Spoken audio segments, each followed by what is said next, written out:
Question number 1 कहता है कि निर्जल ZnCl2 एवं सांद्र HCl का मिक्सड किसकी पहचान के लिए प्रयुक्त होता है, या फिर जो लिखा है यहाँ पर ZnCl2 HCl यानी का ये लूकस, इसको हम क्या बोलते हैं, इसको बोलते हैं लूकस अभिकर्मक। अगर आपने देखा हो तो कुल मिला के लूकस अभिकर्मक का उपयोग किसके लिए होता है, या फिर कोई बोले लूकस अभिकर्मक, या फिर कोई ये भी कह सकता है कि निर्जल ZnCl2 यानी का ZnCl2 और HCl जो है यही क्या कहलाता है, यही हमारा कहलाता है लूकस अभिकर्मक। तो ये किसके लिए प्रयुक्त होता है, अगर आपने पढ़ा हो तो ये उपयुक्त होता है एल्कोहल के लिए, यानी का निर्जल ZnCl2 और HCl, कौन सा HCl, सांद्र HCl, ये 1:1 में होते हैं, 1:1 में पाए जाते हैं।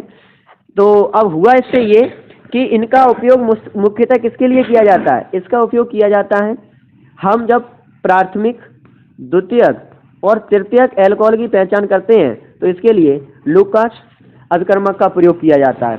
तो हम अगर ऑप्शन देखें तो ऑप्शन में लिखा है नाइट्रो एल्केन, एल्कीन, एल्कोहल या फिर एल्किल एमाइन। तो इसका करेक्ट आंसर क्या हो जाएगा, एल्कोहल, यानी का लूकस अभिकर्मक का प्रयोग एल्कोहल के लिए जानने के लिए किया जाता है। अच्छा, लूकस अभिकर्मक का फॉर्मूला क्या होगा, निर्जल ZnCl2 प्लस सांद्र HCl।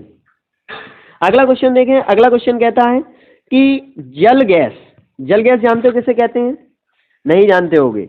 जल गैस होता है CO प्लस H2, यानी का इसको ही दोनों को क्या बोला जाता है, जल गैस। ये क्या हो गया, जल गैस। जल गैस में मेथिल एल्कोहल, जल गैस में मेथिल एल्कोहल के निर्माण में प्रयुक्त होने वाला उत्प्रेरक कौन सा है। अगर आपने ये रिएक्शन पढ़ी हो तो आपने देखा होगा कि जल गैस में हम लोग क्या करते हैं कि Cu, जल गैस में कौन सा उत्प्रेरक, CuO plus ZnO plus Cr2O3, इसको मिलाते हैं। ठीक है, जब हम इसको मिलाते हैं तो बन के आता है हमारे पास CH3OH, यानी का एल्कोहल बन जाता है। यानी का CO प्लस H2 की रिएक्शन अगर उत्प्रेरक किसके उपस्थिति में, CuO plus ZnO plus Cr2 उस Cr2O3 के प्रेजेंस में कराते हैं तो हमारा ये एल्कोहल बन जाता है।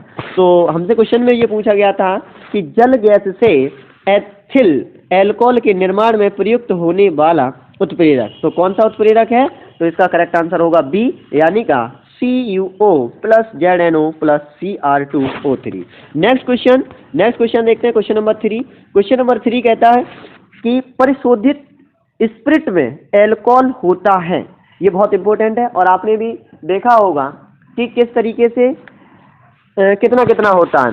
तो पहले तो अगर आपको नहीं पता है कि ये क्या है तो परिशोधित स्पिरिट क्या होता है, इसमें आपने अगर परिभाषा पढ़ी हो तो लिखा होगा 95.5 जो है 95.5 एल्कोहल तथा 4.5%, यानी का 95.5% एल्कोहल होता है और 4.5 क्या होता है, जल होता है। इसी के दोनों के मिश्रण को क्या कहते हैं, दोनों को मिश्रण को कहा जाता है परिशोधित स्पिरिट।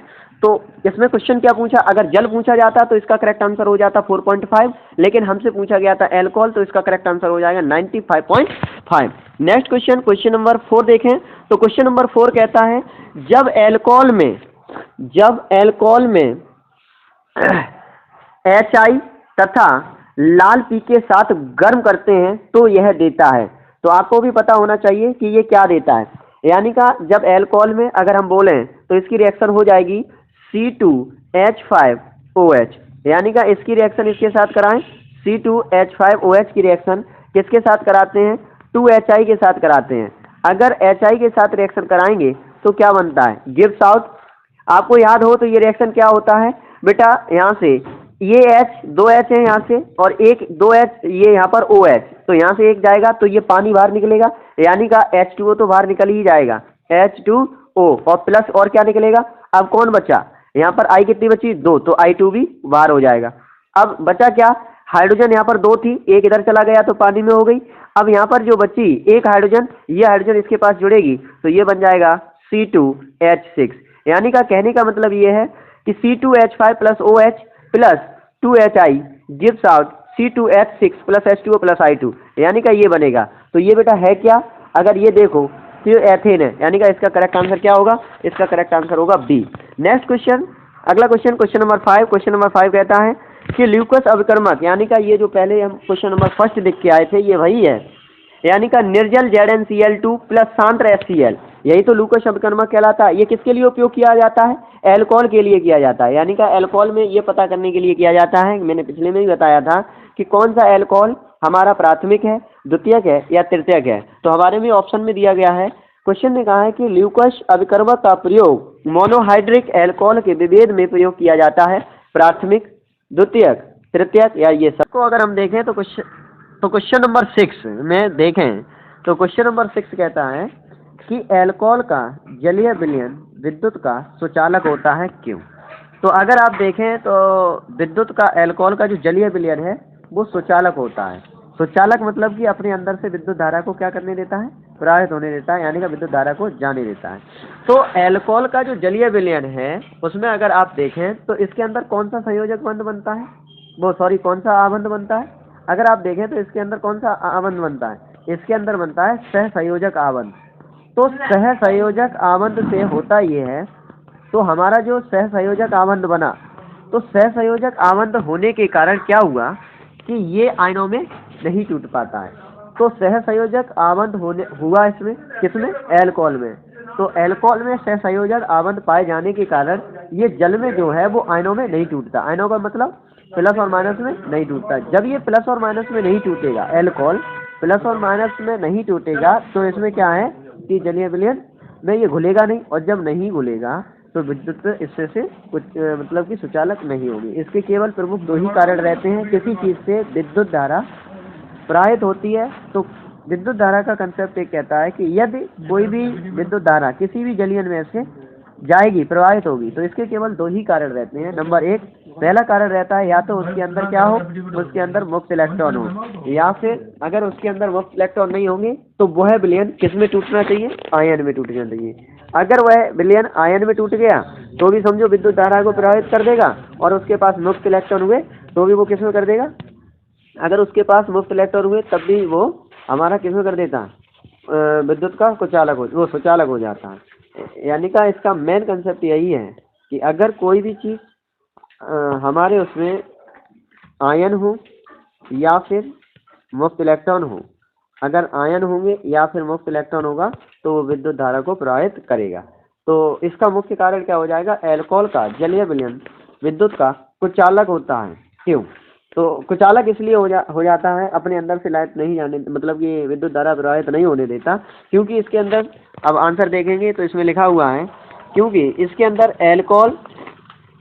एल्कोहल में सहसंयोजक आबंध पाए जाते हैं, जिसके कारण जल में कोई आयन उपस्थित नहीं होता है। तो विद्युत धारा प्रभावित तभी हो सकती है या तो उसके अंदर आयन हो या फिर मुक्त इलेक्ट्रॉन हो। तो सहसंयोजक आबंध होने के कारण क्या हुआ, जिसमें से वह आयनों में नहीं टूट पाया, यानी का सहसंयोजक आबंध पाए जाने के कारण इसके जलीय विलयन में आयन उपस्थित नहीं होते हैं। आयनों की अनुपस्थिति के कारण इनका जलीय विलयन विद्युत में कुचालक होता है। तो उम्मीद करते हैं ये आपको समझ में आया होगा कि अल्कोहल का जलीय विलयन विद्युत का कुचालक क्यों होता है। और तो इसका मुख्यतः कारण यही हो गया कि यह सहसंयोजक बंध होते हैं इसमें अल्कोहल में, जिसकी वजह से जलीय विलयन में यह आयनों में नहीं टूट पाता है और आयन इसके अंदर अनुपस्थित होते हैं, जिसके कारण यह विद्युत का सुचालक होता है। देखते हैं next question, question number 7। Question number 7 कहता है कि अल्कोहल के क्वथनांक अणुभार बढ़ाने के साथ समझाइए। यानी का अल्कोहल का क्वथनांक अणुभार बढ़ाते समय क्या क्या रहता है, यानी का इसकी पूरी व्याख्या करनी, ये बहुत इंपॉर्टेंट हो जाता है। तो अगर आप देखें तो जैसे जैसे क्वथनांक का अणुभार में वृद्धि होती है, अणुभार में वृद्धि का मतलब होता है कि कार्बन की संख्या बढ़ा दी जाए। जैसे अभी जैसे एक कार्बन है या दो कार्बन है, इसके अंदर OH लगा हुआ है, अगला 3 कार्बन के बीच में OH लगा है, तो अगर लगाए तो देखो तो इसका और इसका देखो तो अणुभार इसका ज़्यादा होगा। तो जिसमें क्या है कि अगर अणुभार में वृद्धि हो जाती है तो अणुभार की वृद्धि के साथ साथ इनका ये देखो तो ये वाला पोर्शन इसमें भी क्या हो रहा है, पृष्ठीय क्षेत्रफल बढ़ रहा है। तो पृष्ठीय क्षेत्रफल बढ़ने के कारण क्या हुआ, पृष्ठीय क्षेत्रफल बढ़ा, यानी कि ये वाला अभी 2 कार्बन कितनी जगह गिर रहा है, ये 3 है, अगर 4 लगी होंगी तो 4, तो कुल मिला के जैसे जैसे अणु बढ़ रहा है तो पृष्ठीय क्षेत्रफल बढ़ेगा, और पृष्ठीय क्षेत्रफल बढ़ने के कारण उसमें आकर्षण बल भी क्या होगा, आकर्षण बल भी बढ़ेगा।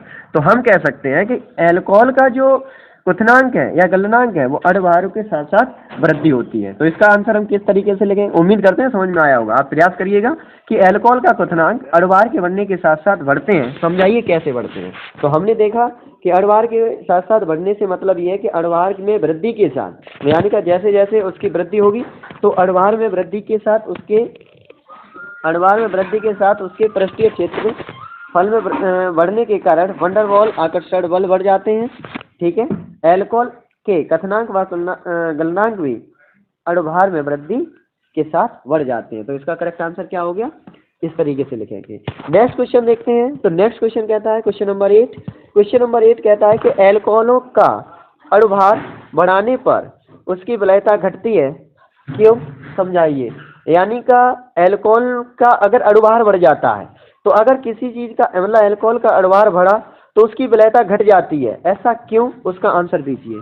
आप इस चीज को समझें कि किसी भी एल्कोहल समूह में, यानी का जो एल्किल समूह है, यानी का ROH, जो हमारा एल्किल समूह होता है, एल्किल समूह जब तक निम्न एल्कोहलों वाला होता है, निम्न का मतलब कार्बन की संख्या कम लगी हो, 1 लगी हो, 2 लगी हो, 3 लगी हो, निम्न वाला होता है, तो उस समय हमारा ये जो OH ग्रुप है, ये OH ग्रुप क्या है कि बहुत ज्यादा प्रभावी रहता है, यानी का जल में विलय बनाने के लिए बहुत ज्यादा प्रभावी रहता है। और जैसे ही कार्बन की संख्या बढ़ जाती है, यानी कि ये कार्बन की संख्या बढ़ जाती है, तो हुआ ये कि जो OH ग्रुप इसके साथ लगा हुआ था, OH ग्रुप जो लगा होता है इसके साथ, तो इन कार्बन के जितनी बड़ी चेन उनके साथ जो OH ग्रुप लगा हुआ है, इन OH ग्रुप में ये जल स्नेही प्रकृति पर प्रभाव हो जाता है, यानी का ये उससे विरोधी हो जाता है। कुल मिला के ये जल विरोधी हो जाता है। पहले ये बहुत ज्यादा स्नेही हुआ, जल स्नेही हो जाता है कम वाले में, और जैसे जैसे हम कार्बन की संख्या बढ़ाते हैं, अच्छा जब कार्बन की संख्या बढ़ेगी तो अच्छा आप एक बात बताइए, जब कार्बन की संख्या बढ़ेगी तो कार्बन की संख्या बढ़ने के साथ साथ क्या होगा कि उसके अणुभार में भी वृद्धि होगी। तो हमसे यही पूछा गया था कि अणुभार को बढ़ाने से उसकी वलयता पर क्या असर पड़ता है। तो नॉर्मली हमने आपको बताया कि उससे क्या होगा कि जब कार्बन की संख्या कम थी, तो कार्बन की संख्या कम हो जाने से क्या हुआ कि जो एल्किल समूह था ROH जो लगा हुआ था, ये इसके जल के साथ आराम से घुल जाता है। और फिर जब कार्बन की संख्या बहुत ज्यादा होती है, कार्बन लगे होते हैं, तो कार्बन की संख्या जब ज्यादा हो जाती है तो उसके क्षेत्रफल में क्या हो जाता है, वृद्धि हो जाती है। तो मान के चलो इतना है, तो ये पृष्ठीय क्षेत्रफल में वृद्धि हुई, तो ये वाला जो ग्रुप है, ये ग्रुप क्या करता है कि ये इसको प्रतिकर्षण करता है, यानी कि ये जल विरोधी प्रकृति का हो जाता है OH समूह, ये निर्भर करता है। तो हम कह सकते हैं कि एल्कोहल की जलीय विलयता अणुभार के साथ साथ घटती है। तो अब देखिएगा, उम्मीद करते हैं समझ में आया होगा। अब आप लोग देखिएगा कि इसका आंसर किस तरीके से लिखा जाएगा, और आप साथ के साथ भी लिखेंगे। लिखा है कि एल्कोहल यानी का ROH की में उपस्थित एल्किल समूह, यानी का जो एल्कोहल ग्रुप का जो उपस्थित एल्कोहल समूह था, समूह जल प्रतिकर्षी तथा जल में अविलय होता है। ठीक है, निम्न एल्कोहलों का मतलब है जिसमें कार्बन की संख्या कम हो, यानी का 2 हो, 3 हो, 4 हो। निम्न एल्कोहलों में एल्किल समूह छोटा होता है। ठीक है, यानी का ये एल्किल जो समूह जुड़े हुए हैं ये क्या है, छोटे होते हैं। एल्कोहलिक OH समूह जल को जल में विलय बनाने में प्रभावी रखता है, यानी का ये जो हमारा R है, यानी का यहाँ कार्बन की संख्या ये छोटी होती है, और ये हमारा हाइड्रोक्सिल ग्रुप जो है वो बड़ा ग्रुप होता है। तो इसके कारण क्या होता है, ये जल में घुलने के लिए उसको प्रभावित बनाते रहते हैं, जिसके कारण ये क्या हो जाता है, घुल जाता है। और परंतु उच्च एल्कोहलों में एल्किल समूह का आकार बढ़ जाता है। भाई ये वाले जब कार्बन की संख्या ज्यादा लगाओगे तो एल्किल समूह बढ़ जाएगा, एल्किल समूह बढ़ जाता है, जिसके फलस्वरूप एल्किल समूह में जल विरोधी प्रकृति यानी का OH समूह की जल स्नेही प्रकृति पर प्रभाव भी हो जाती है। इसी कारण एल्कोहल की जल में विलयता अणुभार में वृद्धि के साथ घट जाती है। तो इसका आंसर ये लिखेंगे, आप लोग समझ लीजिए किस तरीके से लिखना पड़ेगा। एल्कोहल में किस तरीके से असर हुआ, क्या क्या करते हैं, तो हमने देखा कि किस तरीके से एल्कोहल में वृद्धि हुई, तो इसका करेक्ट आंसर हो जाएगा ये। उम्मीद करते हैं बेटा आपको ये क्वेश्चन समझ में आया होगा। तो हमने क्वेश्चन 8 देखे, तो 8 में ये देखा, तो इसको इस तरीके से हम लिख सकते हैं। अगला इसी तरीके से हमने देखा था, इससे पिछला वाला जो क्वेश्चन था कि एल्कोहल के क्वथनांक अणुभार के बढ़ाने के साथ साथ समझाइए। तो उसमें हमारा कंसेप्ट लगा वंडरवॉल फोर्स, और उससे पहले का जो हमारा क्वेश्चन था, और वो क्वेश्चन था कि विद्युत का कुचालक होता है। तो कोई भी चीज़ में हम जनरली आपको बताएं कि कोई भी चीज़ यदि विद्युत की कुचालक होती है तो उसका केवल मुख्यतः रीजन, 2 ही रीजन हमारे सिलेबस में है, और वो रीजन उसके यही है कि या तो उसके अंदर क्या होगा, या तो उसके अंदर आयन होंगे या फिर उसके अंदर मुफ्त इलेक्ट्रॉन होंगे। तो इसका करेक्ट आंसर यही हो जाएगा। आराम से समझिएगा, हमने यही लिखा है कि किस तरीके से अल्कोहलों का जलीय विलयन में विद्युत का कुचालक होता है और क्यों अल्कोहलों के संयोजक बांध पाए जाते हैं, ये भी देखा और ये देखा। अब देखते हैं नेक्स्ट क्वेश्चन, क्वेश्चन नंबर 9।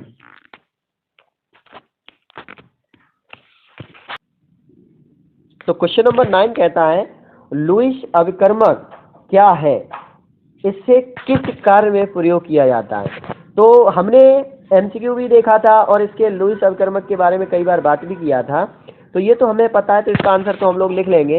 इसका आंसर क्या लिखा जाएगा, लिखा जाएगा निर्जल ZnCl2, निर्जल ZnCl2 प्लस HCl, सांद्र HCl किस रेशियो में, 1:1 में, 1:1 में होते हैं ना। तो वही क्या है, लुईस अभिकर्मक है। तो लुईस अभिकर्मक ये था। फिर वो पूछा है इसे किस कार्य के लिए उपयोग किया जाता है। तो इससे पहले वाले प्रश्न में हमने डिस्कशन किया था कि ये प्राइमरी, सेकेंडरी और टर्सरी यानी का प्राथमिक, द्वितीयक और तृतीयक अल्कोहल की पहचान करने के लिए करते हैं। तो देखिएगा इसी तरीके से लिखते हैं। तो किस तरीके से लिखेंगे, लिखा है सांद्र HCl तथा निर्जल ZnCl2 के मिश्रण को लुईस अभिकर्मक कहते हैं। यह प्राथमिक, द्वितीयक तथा तृतीयक अल्कोहलों की पहचान के लिए प्रयुक्त होता है। तो क्वेश्चन नंबर 9 का इस तरीके से हम आंसर लिखेंगे। देखते हैं क्वेश्चन नंबर, आज के लिए 10 ही क्वेश्चन रखेंगे। क्वेश्चन नंबर 10 देखते हैं। क्वेश्चन नंबर 10 कहता है कि प्राथमिक, द्वितीयक और तृतीयक अल्कोहल का विभेद करने वाला विहाइड्रोजनीकरण परीक्षण लिखिए, समीकरण भी दीजिए। ये भी क्वेश्चन बहुत इंपॉर्टेंट है। देखिए ये क्वेश्चन इसलिए लेके आए हैं, कम से कम आज लुईस अभिकर्मक तो क्लियर होगा, पता चला होगा कि निर्जल ZnCl2 और सांद्र HCl की उपस्थिति में जो अभिक्रिया कराते हैं, ये अल्कोहलों का बताती है कि ये अल्कोहल प्राथमिक अल्कोहल है या द्वितीयक अल्कोहल है या तृतीयक अल्कोहल है, और इसी के थ्रू हम पता कर सकते हैं कि कौन सा अल्कोहल है। तो हमसे केवल यही कहा गया है कि विभेद करने वाला विहाइड्रोजनीकरण परीक्षण लिखिए। तो हम क्या करते हैं शुरुआत में, अच्छा करते कैसे हैं, पता कैसे चलता है, इस चीज़ को समझें आप लोग। पता ऐसे चलता है कि अगर मान के चलो कि जो हमने लिया वो तृतीय अल्कोहल है, अगर तृतीय अल्कोहल में हमने लुईस रीजेंट डाल दिया यानी का लुईस अभिकर्मक डाल दिया, तो जैसे ही डाला तो तुरंत मुझे वहां पर क्या होगा, धुंधलापन सा दिखेगा तुरंत, ठीक। और अगर यही द्वितीय अल्कोहल हुआ और द्वितीय अल्कोहल में हमने लुईस अभिकर्मक डाला यानी का निर्जल ZnCl2 प्लस HCl डाला, तो लगभग 5 से 10 मिनट लग जाते हैं उस चीज को, रिएक्शन को, अभिक्रिया को होने में। और अगर यही मान के चलो कि प्राथमिक अल्कोहल हुआ, तो प्राथमिक अल्कोहल में डाला किसको, निर्जल ZnCl2 को डाला और प्लस HCl के साथ यानी का लुईस अभिकर्मक को डाला, तो क्या होगा, पहली बात तो ये कमरे के तापमान पर, सामान्य तापमान पर अभिक्रिया होगी नहीं, और इसमें अगर होगी, अगर आपने इस तापमान पे हुई नहीं, फिर इसको गर्म करोगे और जब गर्म करोगे तो टाइम लग जाएगा और तब धुंधलापन देगा। यानी का जो टर्सरी होता है ये लुईस अभिकर्मक के साथ मिलकर तुरंत अभिक्रिया दे देता है, और जो सेकेंडरी होता है यानी का द्वितीयक होता है ये 5 से 10 मिनट लगाता है, और जो प्राथमिक होता है ये पहले तो कमरे के तापमान पर अभिक्रिया करेगा नहीं, अगर करेगा तो पहले हम उसको गर्म करेंगे तब करेगा, धुंधलापन देगा। तो इस तरीके से समझ गए होंगे कि किस तरीके से हम शुरुआत के वीडियो से ही देख रहे हैं कि ये अभिक्रिया देगा कि नहीं देगा, तो इसका कारण ये है। तो देखिए क्या लिखा है, लुईस परीक्षण हमारे कमरे ताप पर अज्ञात अल्कोहल की सूक्ष्म मात्रा में लुईस अभिकर्मक मिलाकर मिक्सर को हिलाते हैं। यानी का जो हमारा लुईस परीक्षण है कमरे के ताप पर अज्ञात अल्कोहल, अगर हमको पता हो ये प्राइमरी है, सेकेंडरी है, टर्सरी है, यानी का प्राथमिक है, द्वितीयक या तृतीयक है, तो फिर परीक्षण करने से फायदा ही क्या है। तो अज्ञात अल्कोहल है जो कि हमें नहीं पता है कि ये प्राथमिक है या द्वितीयक या तृतीयक है, इसमें सूक्ष्म मात्रा में किसको मिलाया जाता है, लुईस अभिकर्मक को मिलाकर मिश्रण को हिलाया जाता है। यानी का जो अल्कोहल है हमें नहीं पता है कैसा अल्कोहल है, उस अल्कोहल में लुईस अभिकर्मक डाला और उसको हिलाना शुरू कर दिया। एल्कोहलिक HCl के साथ, एल्कोहल HCl के साथ क्रिया करके एल्किल क्लोराइड बनाता है, जो परीक्षण विलयन में धुंधलापन उत्पन्न करता है। यानी कि हमने बताया था कि टर्सरी जो था, यानी कि तृतीयक एल्कोहल था, एकदम से ही डालते ही धुंधलापन दे देता है। तो ये भी तो क्वेश्चन आ सकता है आप लोगों के माइंड में कि आखिरकार यहाँ पर HCl कहाँ से, मतलब कि HCl का क्या कार्य है, तो धुंधलापन कहाँ से आ गया। तो धुंधलापन जो हमारा एल्किल क्लोराइड बनेगा वो धुंधलापन दे देगा, और धुंधलापन उत्पन्न करने में लगा समय के आधार पर उसकी पहचान की जाती है। समय के आधार पर बता सकते हैं हम कि तृतीयक के, द्वितीयक के या फिर प्राथमिक है। ठीक है, अब कैसे, तो जो तृतीयक होता है, तृतीयक एल्कोहल में एल्कोहल तुरंत ही धुंधलापन उत्पन्न कर देता है। यानी कि जो तृतीयक एल्कोहल होगा वो तुरंत क्या करेगा, धुंधलापन उत्पन्न कर देगा। और द्वितीयक जो होगा, यानी कि सेकेंडरी जो होगा, वो 5 से 10 मिनट के पश्चात धुंधलापन उत्पन्न करेगा। और तीसरा क्या कहता है, प्राथमिक एल्कोहल कमरे के ताप पर क्रिया नहीं करते हैं, परंतु गर्म करने पर ये धुंधलापन दे देते हैं। बात समझ में आती है।